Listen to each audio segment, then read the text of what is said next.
अपनी बेटी का कहीं पर भी विवाह करो तो 4 चीजें देख लो, रहन सहन, खान पान, 4 चीजें। महाराज जी ये सब देखा ही कि शादी करी थी। तुम लोग आंख में इतना मोटो चश्मा लगा के अपनी बिटिया को घर देखने जात हो, थोड़ी सी उसको उतार के देखो, 4 शब्दों को देखो बस कि इनके यहाँ के रहने का लिविंग स्टैंडर्ड कैसा है। पहली चीज तो जाकर के पूछना पड़ता है, बच्चे की शादी होगी तो बेटी कौन से कमरे में रहेगी, वो कमरा एक बार और देख लें। घर होगा 3 मंजिल का, तुम्हारी मौड़ी को रहने तो एक ही कमरा में है, बाकी में तो भगुआ रहते हैं, लाला रहते हैं, छोटो रहते हैं, दुनिया भर के लोग रहते हैं। सहन देखो, हमारी बच्ची के दुर्गुणों को हम जानते हैं।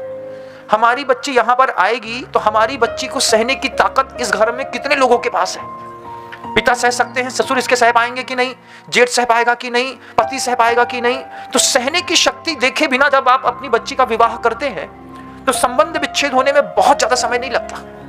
आपने क्या देखा है किसी के घर में जाकर के? नीतिकारों की नीतियां हैं, माता कन्या वरीयते रूपम, लड़की देखती है चमक धमक वाला चेहरा, लड़का अच्छा बुलेट चलाते है, अच्छा जूता पहनो है, टी शर्ट है, अच्छी जीन्स है, चश्मा लगा हुआ है, अच्छे बुल्ला लगे हैं, ऐसे निकले हैं, बुर्र बुर्र करत है, बस मोड़ी पगला गई टाइम है, हम ब्याह वही के साथ कर हैं।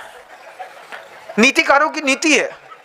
देखो नीति क्या है, कन्या वरीयते रूपम, लड़की देखती है अच्छा स्मार्ट दिख रहा है, और अगर लड़की स्मार्ट है तो फिर बहुत ज्यादा स्मार्ट नहीं चाहिए, थोड़ी नीचे वाला झुका हुआ चाहिए, करिया चलेगा लेकिन दबंग चाहिए। मताई का देखा है, माता वित्तम, माँ पूछती है कहा कितने बड़ो मकान है, कितने पैसा कमाते हैं, कितनी बड़ी दुकान है, तो माँ को सिर्फ पैसा दिखाई देता है, बहुत पैसा वाले हैं। तुम लोग को कुछ ज्यादा नहीं देखने, उनके गले में पूरी अगर 2 तोला की भी चेन लगी है ना तो बस उतने में तुम अंदाज लगा लेते कि जे 2 तोला की चेन पहनो है उनमें एक पौआ खाने को लाके लटा कराओ है, अरे कर दो जो हुई सो देखी जा है।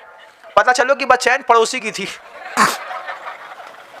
बाद में पता चलो कि बस चैन पड़ोसी की थी, तो माँ बेचैन हो गई क्योंकि मोड़ा बेचैन हो गया। तो कन्या वरीयते रूपम माता वित्तम, महिला को सिर्फ पैसा दिखाई देता है, पैसा दे दो। कन्या वरीयते रूपम माता वित्तम पिता श्रुतम, पिता देखता है कितना पढ़ा लिखा है लड़का, कहां तक है, उम्मीद अभी ज्यादा दिखाई नहीं देती, लेकिन इतनी पढ़ाई करी है तो अगले 5-10 सालों में महाराज ये तो 5-10-50 करोड़ का स्वामी हो ही जाना है। तो ये देख लिया, पिता देखता है पढ़ा लिखा कितना है। सिद्धार्थ पड़ोसी का पूछेंगे, कहा भैया चेन्नई में ना, अरे हाँ अपने चेन्नई में अपने घर में हो रही है, हाँ फिर ठीक है, फिर ठीक है, फिर ठीक है, बस। तो बड़े पापा चाचा ताई ताऊ सिर्फ इतने ही पूछते हैं, जैन है, खानदानी घर के हैं, हाँ भैया कर दो ब्याह कर दो। कन्या वरीयते रूपम